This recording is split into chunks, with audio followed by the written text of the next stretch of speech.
Hi, hello everyone. Welcome to my channel Srishti Tutorial for Maths. Karnataka SSLC ಬೋರ್ಡಿನ 2025-26ನೇ ಎಕ್ಸಾಮ್ಗೋಸ್ಕರ 4 set question paper ನ ಬಿಟ್ಟಿರ್ತಕ್ಕಂಥದ್ರಲ್ಲಿ second set ಇನ 3 marks question ಅನ್ನ ಇವತ್ತಿನ ದಿನ ನಾನು ನಿಮ್ಮ ಜೊತೆ ಡಿಸ್ಕಷನ್ ಮಾಡ್ತಾ ಇದ್ದೀನಿ. ಸೊ ಬನ್ನಿ ಕ್ಲಾಸ್ ಶುರು ಮಾಡೋಣ. ಸೊ ನೋಡಿ 3 ಮಾರ್ಕ್ಸ್ ಕ್ವೆಶ್ಚನ್ಸ್ 25th ಕ್ವೆಶ್ಚನ್ ಇಂದ ಸ್ಟಾರ್ಟ್ ಆಗ್ತವೆ. ಟೋಟಲ್ 9 ಕ್ವೆಶ್ಚನ್ ಇರ್ತವೆ.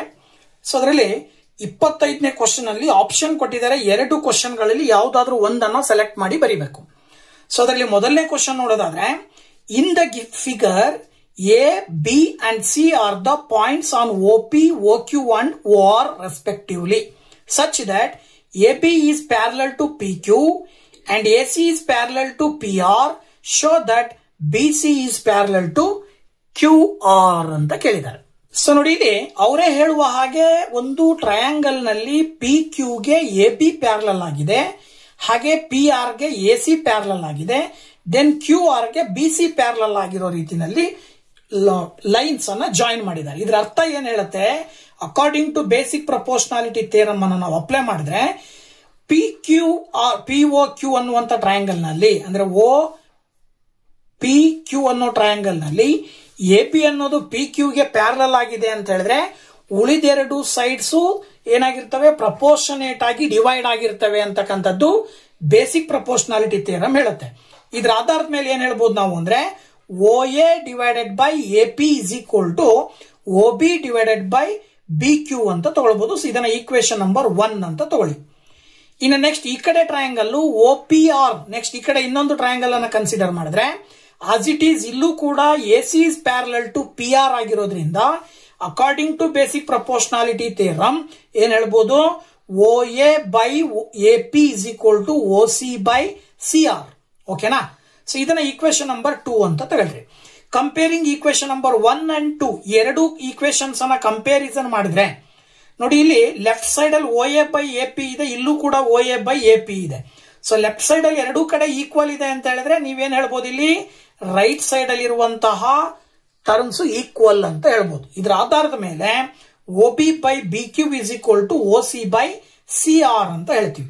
ನೋಡಿ, ಇಲ್ಲಿ OB by BQ is equal to OC by CR ಯಾವಾಗಿರುತ್ತಪ್ಪ ಅಂದ್ರೆ ಈ ಎರಡು ಟ್ರಯಾಂಗಲ್ಗಳು ಅಥವಾ BC ಅನ್ನೋದು QR ಗೆ ಪ್ಯಾರಲಲ್ ಆಗಿರಬೇಕು. ಯಾವಾಗ BC QR ಗೆ ಪ್ಯಾರಲಲ್ ಆಗಿರುತ್ತೋ ಉಳಿದೆರಡು ಸೈಡ್ಸ್ ಸಮಾನುಪಾತದಲ್ಲಿ ಏನಾಗಿರ್ತವೆ, ಡಿವೈಡ್ ಆಗಿರ್ತವೆ. OB ಬೈ BQ ಮತ್ತೆ OC ಬೈ CR ಸಮ ಇರ್ತವೆ ಅಂತ ಏನ್ ಹೇಳುತ್ತೆ, converse of basic proportionality theorem ಹೇಳುತ್ತೆ. ಸೊ ಈ ಕಾನ್ವರ್ಸ್ ಆಫ್ ಬೇಸಿಕ್ ಪ್ರಪೋರ್ಷನಾಲಿಟಿ ಥಿಯರಮಿನ ಆಧಾರದ ಮೇಲೆ BC is parallel to QR ಅಂತ ಹೇಳಿ ನಾವು ಸುಲಭವಾಗಿ ಹೇಳಬಹುದು. ಓಕೆನಾ? ಇನ್ನು ನೆಕ್ಸ್ಟ್ ಅದರಲ್ಲೇ ಆರ್ ಅಂತ ಕೊಟ್ಟು ನೆಕ್ಸ್ಟ್ ಇನ್ನೊಂದು ಆಪ್ಷನ್ ಏನ್ ಕೊಟ್ಟಿದ್ದಾರೆ ಅದನ್ನ ನೋಡೋದಾದ್ರೆ, sides AB and BC and median AD of triangle ABC are respectively proportional to sides PQ and QR and median PM of triangle PQR. Show that triangle ABC is similar to triangle PQR ಅಂತ ಕೊಟ್ಟಿದ್ದಾರೆ. So ನೋಡಿ, ಇಲ್ಲಿ ಅವ್ರು ಹೇಳೋ ಪ್ರಕಾರ ABC ಮತ್ತೆ PQR ಅನ್ನುವಂತ ಎರಡು ಟ್ರಯಾಂಗಲ್ಸ್ ನಲ್ಲಿ ABC ನಲ್ಲಿ AD ಅನ್ನೋದು BC ಯ ಮಧ್ಯ, D ಅನ್ನೋದು BC ಯ ಮಧ್ಯ ಪಾಯಿಂಟ್, ಜೊತೆಗೆ AD ಅನ್ನೋದನ್ನ ಮೀಡಿಯನ್ ಅಂತ ಹೇಳ್ತಾರೆ. ಹಾಗೇನೆ PQR ಟ್ರಯಾಂಗಲ್ ನಲ್ಲಿ QR ನ ಮಧ್ಯ ಭಾಗದಲ್ಲಿ M ಅನ್ನೋ ಪಾಯಿಂಟ್ ಇದೆ. P ಇಂದ M ಗೆ ಲೈನ್ ಜಾಯಿನ್ ಮಾಡಿದಾಗ ಸೊ ಆಗ PM ಅನ್ನ ಏನಂತ ಕರೀತಾರೆ, ಮೀಡಿಯನ್ ಅಂತ ಹೇಳ್ತಾ ಇದ್ದಾರೆ. ಸೊ ಇದರ ಆಧಾರದ ಮೇಲೆ ನೀವು ABC ಮತ್ತೆ PQR ಎರಡು ಸಿಮಿಲರ್ ಅಂತ ಪ್ರೂವ್ ಮಾಡಬೇಕು. ಸೊ ಇದನ್ನು ಪ್ರೂವ್ ಮಾಡ್ಬೇಕಂದ್ರೆ ಏನ್ ಮಾಡ್ಬೇಕು ಇಲ್ಲಿ ಅಂದ್ರೆ, in triangle ABC and triangle PQR ಇಲ್ಲಿ ಏನ್ ಹೇಳ್ಬೋದು, AD is the median of ABC, ಹಾಗೇನೆ PM is the median of PQR. So that ಇಲ್ಲಿ ನಾವು AB divided by PQ is equal to BC divided by QR is equal to AD divided by PM ಅಂತ ಹೇಳ್ಬೋದು. ಯಾಕಪ್ಪ ಅಂತ ಹೇಳಿದ್ರೆ ಈ BC ಯ ಅರ್ಧ BD ಆಗಿರುತ್ತೆ. ಓಕೆನಾ? BC ಯ ಅರ್ಧವನ್ನ ನಾವು ಏನಂತ ಕರಿತೀವಿ, BD ಅಂತ ಹೇಳಿ ಕರಿತೀವಿ. ಸೊ ಅದೇ ರೀತಿ QR ನ ಅರ್ಧ ಏನಾಗುತ್ತೆ, BM ಅಂತ ಆಗುತ್ತೆ. ಸೊ ಅದ್ರ ಆಧಾರದ ಮೇಲೆ ಇಲ್ಲಿ ಏನ್ ಹೇಳ್ಬೋದು, BC ಅನ್ನ ನಾವಿಲ್ಲಿ ಹಾಫ್ ಇಂಟು BC ಅಂತ ತಗೊಂಡ್ರೆ, ಹಾಗೇನೆ ಹಾಫ್ ಇಂಟು QR ಅಂತ ಕೆಳಗಡೆ ತಗೊಂಡ್ರೆ ಅದನ್ನ ಏನಂತ ತಗೊಳ್ತೀವಿ, AD ಬೈ PM ಅಂತ ಹೇಳ್ತೀವಿ. So AD by PM. So ಇದು half into B C by half into Q R ಗೆ ಸಮ ಇದೆ ಅಂದ್ರೆ A D by P M. ಇದು ಎಲ್ಲಿ ಬರುತ್ತೆ ಅಂದ್ರೆ ನಿಮಗೆ 9th ಸ್ಟ್ಯಾಂಡರ್ಡ್ ಅಲ್ಲಿ ಕಲ್ತಿರ್ತೀರಿ, ಮಿಡ್ ಪಾಯಿಂಟ್ ಥಿಯರಮ್ ಹೇಳುತ್ತೆ. ಸೊ ಮಿಡ್ ಪಾಯಿಂಟ್ ಏನ್ ಹೇಳುತ್ತೆ ಅಂದ್ರೆ D is the mid point of B C and M is the mid point of Q R. ಯಾವಾಗ ಡಿ ಅನ್ನೋದು ಬಿ ಸಿ ಯ ಮಿಡ್ ಪಾಯಿಂಟ್ ಮತ್ತೆ ಎಂ ಅನ್ನೋದು ಕ್ಯೂ ಆರ್ ನ ಮಿಡ್ ಪಾಯಿಂಟ್ ಆಗಿರುತ್ತೋ, B C divided by Q R ಅನ್ನ ನಾವು ಆ ಮೀಡಿಯನ್ಸಿನ ರೇಷಿಯೋಗೆ ಈಕ್ವಲ್ ಅಂತ ಹೇಳ್ಬೋದು. ಅಂದ್ರೆ A D by P M ಅಂತ ಹೇಳಿ ಹೇಳ್ಬೋದು. ಇದು mid point theorem. So according to mid point theorem ನಾವೇನ್ ಹೇಳ್ತೀವಿ, A B by P Q is equal to A D by P M ಅಂತ ಹೇಳ್ತೀವಿ. ಸೊ ಅಲ್ಲಿಗೆ ಟ್ರಯಾಂಗಲ್ ಎ ಬಿ ಡಿ, ಇಲ್ಲಿ ನೋಡಿ ಟ್ರಯಾಂಗಲ್ ಎ ಬಿ ಡಿ ಮತ್ತೆ triangle P Q M ಇವೆರಡು ಏನಾದ್ವು ಈಗ ಅರ್ಥ ಸಿಮಿಲರ್. ಎ ಬಿ ಗೆ ಕರೆಸ್ಪಾಂಡಿಂಗ್ ಸೈಡ್ ಪಿ ಕ್ಯೂ, ಹಾಗೇನೆ ಎ ಡಿ ಗೆ ಕರೆಸ್ಪಾಂಡಿಂಗ್ ಸೈಡ್ ಪಿ ಎಂ ಎರಡೂ ಪ್ರಪೋರ್ಷನೇಟ್ಲಿ ಈಕ್ವಲ್ ಆಗಿದಾವೆ ಅಂದ್ರೆ ಎಸ್ ಎಸ್ ಕ್ರಿಟೀರಿಯಾದ ಆಧಾರದ ಮೇಲೆ triangle A B D similar to triangle P Q M ಅಂತ ಹೇಳ್ತೀವಿ. ಸೊ ಅಲ್ಲಿಗೆ ಎರಡೂ ಟ್ರಯಾಂಗಲ್ ಸಿಮಿಲರ್ ಇದಾವೆ ಅಂದ್ರೆ corresponding angles are equal. Angle A B D ಗೆ angle P Q M equal ಇರುತ್ತೆ. ಹಾಗೇನೆ ಆಂಗಲ್ ಎ ಪಿ ಸಿ ಗೆ ಆಂಗಲ್ ಪಿ ಕ್ಯೂ ಆರ್ ಕೂಡ ಈಕ್ವಲ್ ಇರುತ್ತೆ. ಎ ಬಿ ಡಿ ಗೆ ಪಿ ಕ್ಯೂ ಎಂ ಈಕ್ವಲ್ ಇದೆ ಅಂತ ಅಂದ್ಮೇಲೆ ಎ ಬಿ ಸಿ ಗೆ ಪಿ ಕ್ಯೂ ಆರ್ ಈಕ್ವಲ್ ಇದೆ. ಅದರ ಅರ್ಥ ಏನ್ ಹೇಳಕ್ ಹೊರಟಿದೀವಿ ನಾವು ಅಂದ್ರೆ, ಹೆಂಗೆ ಇವೆರಡು ಆಂಗಲ್ ಈಕ್ವಲ್ ಅಂತ ಹೇಳ್ತೀವೋ ಅದೇ ರೀತಿ ಟ್ರಯಾಂಗಲ್ ಎ ಬಿ ಸಿ ಮತ್ತೆ ಟ್ರಯಾಂಗಲ್ ಪಿ ಕ್ಯೂ ಆರ್ ಎರಡು similar, right? So in triangle A B C and triangle P Q R, A B divided by P Q is equal to B C divided by Q R. ಹಾಗೇನೆ angle A B C is equal to angle P Q R. ಅಲ್ಲಿಗೆ ಎರಡು corresponding sides proportionate ಆಗಿದಾವೆ. As it is ಒಂದು corresponding angle equal ಇದೆ ಅಂತ ತಗೊಂಡಾಗ ನಾವೇನ್ ಹೇಳ್ತೀವಿ, triangle A B C similar to triangle P Q R according to S A S criteria ಅಂತ ನಾವು ಸುಲಭವಾಗಿ ಇಲ್ಲಿ ಸೆಲೆಕ್ಟ್ ಮಾಡಬಹುದು. 26th ಕ್ವಶನ್ ಏನ್ ಹೇಳುತ್ತಪ್ಪ ಅಂತ ಹೇಳಿದ್ರೆ, a bag contains 20 red balls and some blue balls. If the probability of drawing a blue ball from the bag is 1/4 the probability of drawing a red ball, then find the number of blue balls and total number of balls in the bag ಅಂತ ಕೊಟ್ಟಿದ್ದಾರೆ. ಇಲ್ಲಿ ಸಾಮಾನ್ಯವಾಗಿ ಏನ್ ಮಾಡ್ತಿದ್ರು ಅಂದ್ರೆ, total number of bag ಅಲ್ಲಿರುವ total number of balls ಅನ್ನ ಕೊಟ್ಟು ಅದರಲ್ಲಿ ರೆಡ್ ಬಾಲ್ ಎಷ್ಟು ಬ್ಲೂ ಬಾಲ್ ಎಷ್ಟು ಅಂತ ಕೊಟ್ಟು probability of taking red ball ಎಷ್ಟು ಅಂತ ಕೇಳ್ತಿದ್ರು, ಅಥವಾ probability of taking blue ball ಎಷ್ಟು ಅಂತ ಕೇಳ್ತಾರೆ. ಬಟ್ ಇಲ್ಲಿ ಏನ್ ಮಾಡಿದ್ದಾರೆ, ಪ್ರಾಬಬಿಲಿಟಿಯನ್ನು ಅವರೇ ಕೊಟ್ಟಿದ್ದಾರೆ. ಏನಪ್ಪಾ ಅಂದ್ರೆ, ಆ ಬ್ಯಾಗ್ ಅಲ್ಲಿರುವಂತಹ ಒಟ್ಟು ಬಾಲ್ಸ್ ನಲ್ಲಿ ಬ್ಲೂ ಬಾಲ್ ಅನ್ನ ತೆಗೆದಾಗ ಪ್ರಾಬಬಿಲಿಟಿ ಏನ್ ಬರುತ್ತೆ, 1/4 of the probability of drawing a red ball ಅಂತ ಕೊಟ್ಟಿದ್ದಾರೆ. ಹಾಗಿದ್ಮೇಲೆ ಅದರಲ್ಲಿರುವಂತಹ total number of blue balls ಎಷ್ಟು ಮತ್ತೆ ಟೋಟಲ್ ನಂಬರ್ ಆಫ್ ಬಾಲ್ಸ್ ಎಷ್ಟು ಅಂತ ಕೇಳಿದ್ದಾರೆ. ಓಕೆನಾ? ಸೊ ನೋಡಿ, ಇದನ್ನ ಪ್ರೂವ್ ಮಾಡಬೇಕಾದ್ರೆ ಫಸ್ಟ್ ನಮಗೆ ಆ ಬ್ಯಾಗ್ ಅಲ್ಲಿರುವಂತ ಒಟ್ಟು ಬಾಲ್ಸ್ ಎಷ್ಟು ಅಂದ್ರೆ ಗೊತ್ತಿಲ್ಲ. ರೆಡ್ ಬಾಲ್ಸ್ ಇದಾವೆ ಮತ್ತೆ ಬ್ಲೂ ಬಾಲ್ಸ್ ಇದಾವೆ. So that are plus B ಅಂತ ತಗೊಳ್ಳೋಣ. ಇನ್ನ ರೆಡ್ ಬಾಲ್ಸ್ ಗಳ ಸಂಖ್ಯೆ ಕೊಟ್ಟಿದ್ದಾರೆ, ದಟ್ ಈಸ್ 20. ಅಲ್ಲಿಗೆ ಪ್ರಾಬಬಿಲಿಟಿ ಆಫ್ ಬ್ಲೂ ಬಾಲ್, ನಾವು ಬ್ಯಾಗ್ ಇಂದ ಬ್ಲೂ ಬಾಲ್ ಅನ್ನ ತೆಗೆಯುವಂತ ಪ್ರಾಬಬಿಲಿಟಿ ಎಷ್ಟಿರುತ್ತಂತೆ, 1/4 of the probability of taking red balls ಅಂತ ಹೇಳಿದ್ದಾರೆ ಅವ್ರ ರಿಲೇಷನ್. ರೆಡ್ ಬಾಲ್ ಅನ್ನ ತೆಗೆಯುವಂತ ಪ್ರಾಬಬಿಲಿಟಿಯ 4/1 ಬ್ಲೂ ಬಾಲ್ ತೆಗೆಯುವಂತ ಪ್ರಾಬಬಿಲಿಟಿ ಇರುತ್ತೆ. ಹಾಗಿದ್ಮೇಲೆ ನಾವು ರೆಡ್ ಬಾಲ್ ಅನ್ನ ತೆಗೆಯುವ ಪ್ರಾಬಬಿಲಿಟಿ ಎಷ್ಟಿರುತ್ತೆ ಅಂದ್ರೆ, total number of red balls ಅನ್ನ ಮೇಲ್ಗಡೆ ಬರಿತೀವಿ, ಬ್ಯಾಗ್ ಅಲ್ಲಿರುವ ಒಟ್ಟು ಬಾಲ್ಸ್ ಅನ್ನ ಕೆಳಗಡೆ ಬರಿತೀವಿ. ಬ್ಯಾಗ್ ಅಲ್ಲಿ 20 red balls plus blue balls ಸೇರಿಸಿದ್ರೆ ಒಟ್ಟು ಬ್ಯಾಗ್ಸ್ ಆಗ್ತಾವೆ. ಕೆಳಗಡೆ ಒಟ್ಟು ಬಾಲ್ಸ್ ಎನ್ ಆಫ್ ಎಸ್ ಬರುತ್ತೆ, ಮೇಲ್ಗಡೆ ಎನ್ ಆಫ್ ಆರ್ ಅಂತ ತಗೊಳ್ತೀವಿ. ಅಲ್ಲಿಗೆ ನಿಮಗೆ ಬಿ ಬೇಕು ಅಂತ ಹೇಳಿದ್ರೆ ಏನ್ ಮಾಡ್ಬೇಕು, ಇಲ್ಲಿ 1/4 ಇಂಟು 20 ಆಗತ್ತೆ. ಏನಾಗತ್ತೆ, 1/4 ಇಂಟು 20 ಸಿಂಪ್ಲಿಫೈ ಮಾಡಿದಾಗ 1/4 into 20 divided by 20 plus B ನಲ್ಲಿ ಬಿ ಅನ್ನ ಇಟ್ಕೊಂಡು ಇದಿಷ್ಟನ ಈಕ್ವಲ್ ಇಂದ ಈ ಕಡೆ ತಗೊಂಡು ಬಂದ್ರೆ 1/4 ಇಂಟು 20 ಬರುತ್ತೆ. ಅಲ್ಲಿಗೆ 4 ಇಂಟು 20 ಮಲ್ಟಿಪ್ಲೈ ಮಾಡಿದ್ರೆ ನಿಮಗೆ ಎಷ್ಟು ಬರುತ್ತೆ, 5. ಸೊ ಅಲ್ಲಿಗೆ ಬ್ಲೂ ಬಾಲ್ಸ್ ನ ಸಂಖ್ಯೆ 5. ಸೊ ಬ್ಲೂ ಬಾಲ್ಸ್ ನ ಸಂಖ್ಯೆ 5 ಅಂದ್ರೆ ಅಲ್ಲಿಗೆ ಅರ್ಥ ಏನಾಗತ್ತೆ ನೋಡಿ, ಇಲ್ಲಿ probability of blue ball is equal to ಏನ್ ಬರುತ್ತೆ, 1/4 into number of red balls. So 1/4 into number of red balls ಎಷ್ಟು, 20. ಅಲ್ಲಿಗೆ 4 5 ಬರುತ್ತೆ. ಪ್ರಾಬಬಿಲಿಟಿ ಆಫ್ ಬ್ಲೂ ಬಾಲ್ ಅನ್ನ ತೆಗೆಯೋದು ಕೂಡ ಏನ್ ಬರುತ್ತೆ 5 ಬರುತ್ತೆ. ಹಾಗೇನೆ ನಂಬರ್ ಆಫ್ ರೆಡ್ ಬಾಲ್ಸ್ ಕೂಡ 5. ಅಲ್ಲಿಗೆ ಟೋಟಲ್ ನಂಬರ್ ಆಫ್ ಬಾಲ್ಸ್ ಬೇಕು ಅಂತ ಹೇಳಿದ್ರೆ red ball plus blue ball ಅನ್ನ ಆಡ್ ಮಾಡ್ಬೇಕಲ್ವಾ. ಸೊ ರೆಡ್ ಬಾಲ್ ನ ಸಂಖ್ಯೆ 20 ಗಿವನ್ ಕೊಟ್ಟಿದ್ದಾರೆ. ಬ್ಲೂ ಬಾಲ್ಸ್ ಅನ್ನ ನಾವು ಕಂಡುಹಿಡಿದಿದ್ದೀವಿ 5. That is equal to 20 plus 5 ಮಾಡಿದ್ರೆ 25 ಬರುತ್ತೆ. ಗೊತ್ತಾಯ್ತಲ್ಲ. So red ball blue ball ಗಳ ಸಂಖ್ಯೆಯನ್ನು ಇಲ್ಲೂ ಕಂಡುಹಿಡಿಬಹುದು, ಇಲ್ಲೂ ಕಂಡುಹಿಡಿಬಹುದು. ಹಾಗಿದ್ಮೇಲೆ ಪ್ರಾಬಬಿಲಿಟಿ ಎಷ್ಟು ಬರುತ್ತೆ? ಪ್ರಾಬಬಿಲಿಟಿ ಬಂದ್ಬಿಟ್ಟು ಬ್ಲೂ ಬಾಲಿನ ಪ್ರಾಬಬಿಲಿಟಿ ಈಗ ನಾವು ಕಂಡುಹಿಡಿಬಹುದು. ಟೋಟಲ್ 25. ಅದರಲ್ಲಿ 5 ಬಾಲ್ ಅನ್ನ ತೆಗಿಬೇಕು ಅಂತ ಹೇಳಿದ್ರೆ 5 1s 5 5s. ಬ್ಲೂ ಬಾಲ್ ಅನ್ನ ತೆಗೆಯುವಂತ ಪ್ರಾಬಬಿಲಿಟಿ 1/5 ಬರುತ್ತೆ. ರೆಡ್ ಬಾಲ್ ಅನ್ನ ತೆಗೆಯುವಂತ ಪ್ರಾಬಬಿಲಿಟಿಯನ್ನು ನಾವು ಹೇಳೋದಾದ್ರೆ 20 divided by 25 probability of red ball. That is equal to 5 4s 20 5 5s 25 4/5 ಬರುತ್ತೆ. ಇದನ್ನ ಏನ್ ಕೇಳಿಲ್ಲ ನಿಮಗೆ, ಬಟ್ ಕ್ವಶನ್ ನಲ್ಲಿ ಈ ರೀತಿ ಟ್ವಿಸ್ಟ್ ಮಾಡಿದ್ರು ಕೂಡ ಆನ್ಸರ್ ಹೇಳಲಿಕ್ಕೆ ಬರ್ಬೇಕು ನಿಮಗೆ. ಓಕೆ. ಸೊ ಹಾಗೇನೆ 27th ಕ್ವಶನ್ ನಲ್ಲೂ ಕೂಡ 2 ಆಪ್ಷನ್ ಗಳನ್ನ ಕೊಟ್ಟಿದ್ದಾರೆ. ಸೊ 2ರಲ್ಲಿ ಒಂದನ್ನ ನೀವು ಆಯ್ಕೆ ಮಾಡಿ ಬರೀಬೇಕಾಗತ್ತೆ. ಸೊ ನಾವಿಲ್ಲಿ ಎರಡನ್ನೂ ಡಿಸ್ಕಷನ್ ಮಾಡೋದಾದ್ರೆ 27th ಕ್ವಶನ್ ಹೇಳುತ್ತೆ the denominator of A fraction is 1 more than twice its numerator. The sum of this fraction and its reciprocal is 29/10.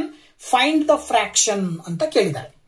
So ಈಗ ಮೊದಲನೇದಕ್ಕೆ ಆನ್ಸರ್ ನಾವು ನೋಡೋದಾದ್ರೆ, ಸೊ ನೋಡಿ, ಆ ಫ್ರಾಕ್ಷನ್ ಅನ್ನ ನಾವು x ಡಿವೈಡೆಡ್ ಬೈ y ಅಂತ ತಗೊಳ್ಳೋಣ.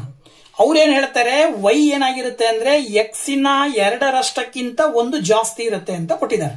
ಅದ್ರ ಪ್ರಕಾರ y is equal to 2x plus 1 ಅಂತ ತಗೊಳ್ಳೋಣ.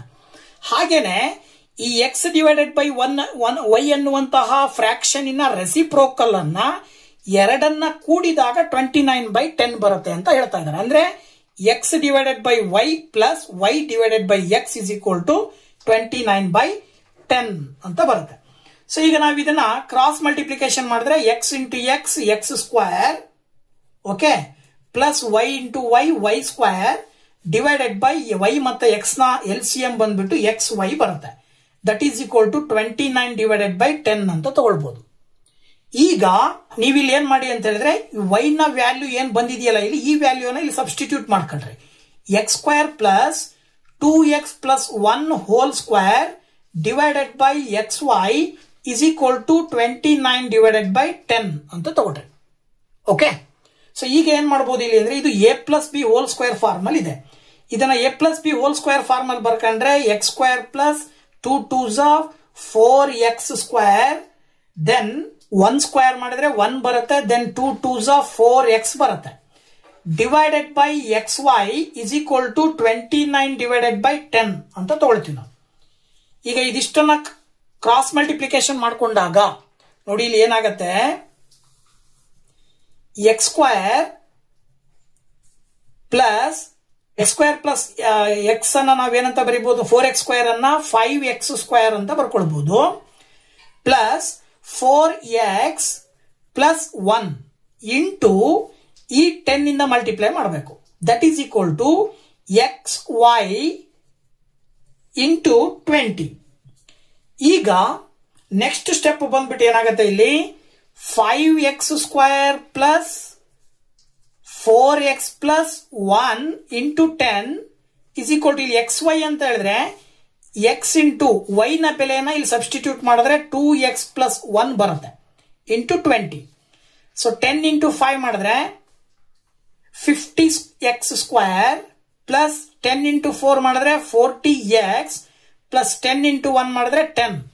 That is equal to x into 2x ಮಾಡಿದ್ರೆ 2x ಸ್ಕ್ವೇರ್ ಇಂಟು 20 ಮಾಡಿದ್ರೆ 40x ಸ್ಕ್ವೇರ್ ಬರುತ್ತೆ. 29 ಅಲ್ವಾ ಇದು. ಸೊ 29 ಇಂಟು 2 ಮಾಡಿದ್ರೆ 58x ಸ್ಕ್ವೇರ್ ಬರುತ್ತೆ as it is, plus 29 into 1 29 into x ಮಾಡಿದ್ರೆ 29x ಬರುತ್ತೆ.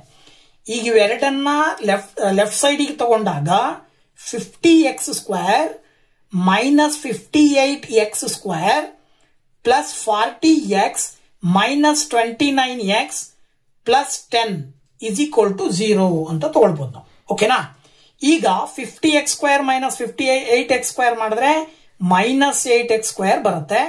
40 ಮೈನಸ್ 29 ಮಾಡಿದ್ರೆ ನಿಮಗೆ 11x ಬರುತ್ತೆ. ನೆಕ್ಸ್ಟ್ ಇಲ್ಲಿ ಪ್ಲಸ್ 10 ಇಸ್ ಈಕ್ವಲ್ ಟು 0.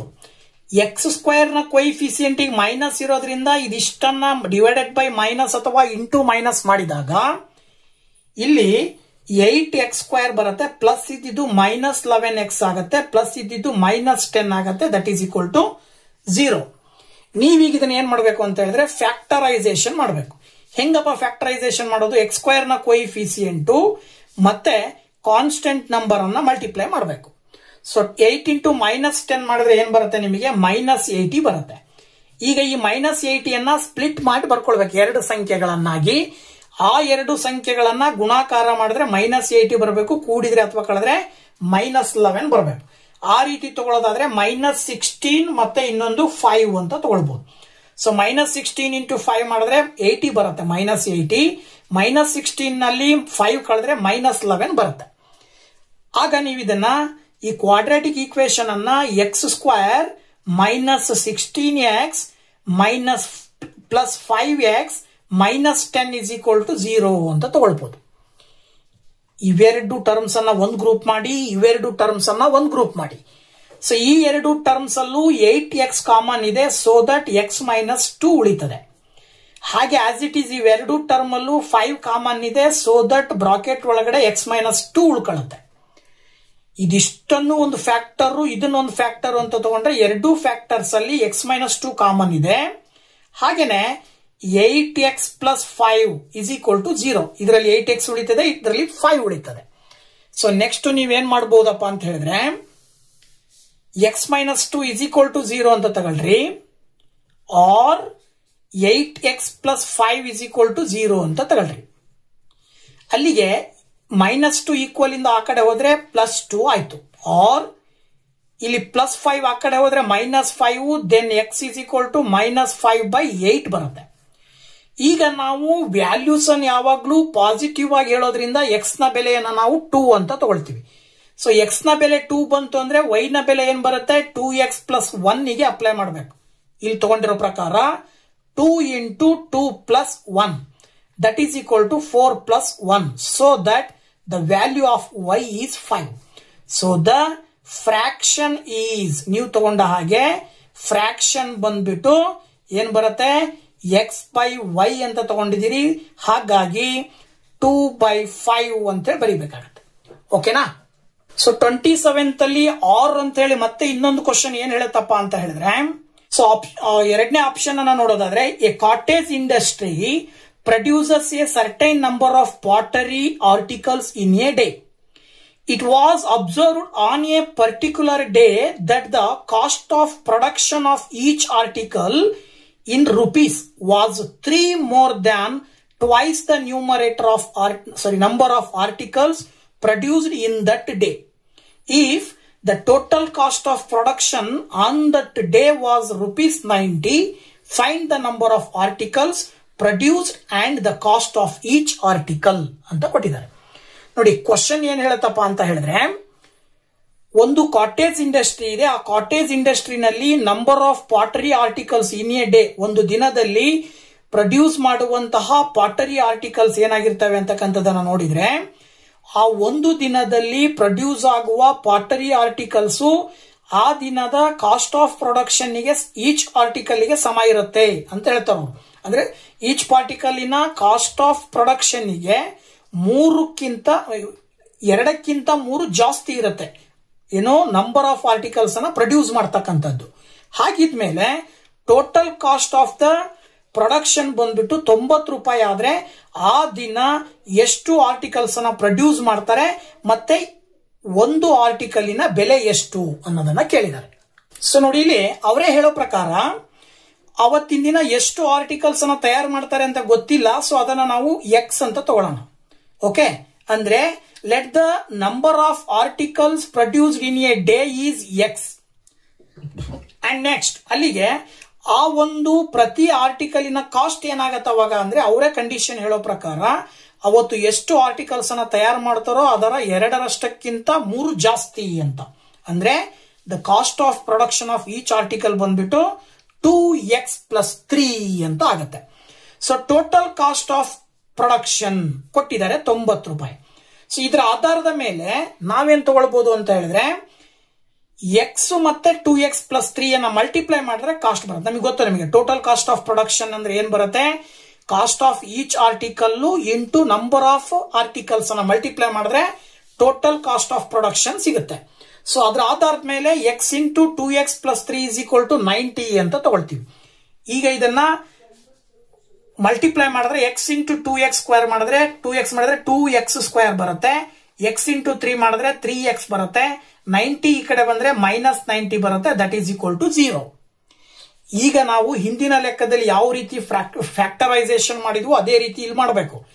ನೋಡಿ, ಇಲ್ಲಿ x² ನ ಕೊಯಿಫಿಸಿಯೆಂಟ್ 2 ಇದೆ, ಕಾನ್ಸ್ಟೆಂಟ್ ನಂಬರ್ ಬಂದ್ಬಿಟ್ಟು -90 ಇದೆ. ಇವೆರಡನ್ನ ಮಲ್ಟಿಪ್ಲೈ ಮಾಡಿದ್ರೆ -180 ಬರುತ್ತೆ. ಸೊ ನೀವು ಗುಣಾಕಾರ ಮಾಡಿದ್ರೆ -180 ಬರಬೇಕು, ಕೂಡಿದ್ರೆ ಅಥವಾ ಕಳೆದ್ರೆ ಎಷ್ಟು ಬರಬೇಕು, +3 ಬರಬೇಕು.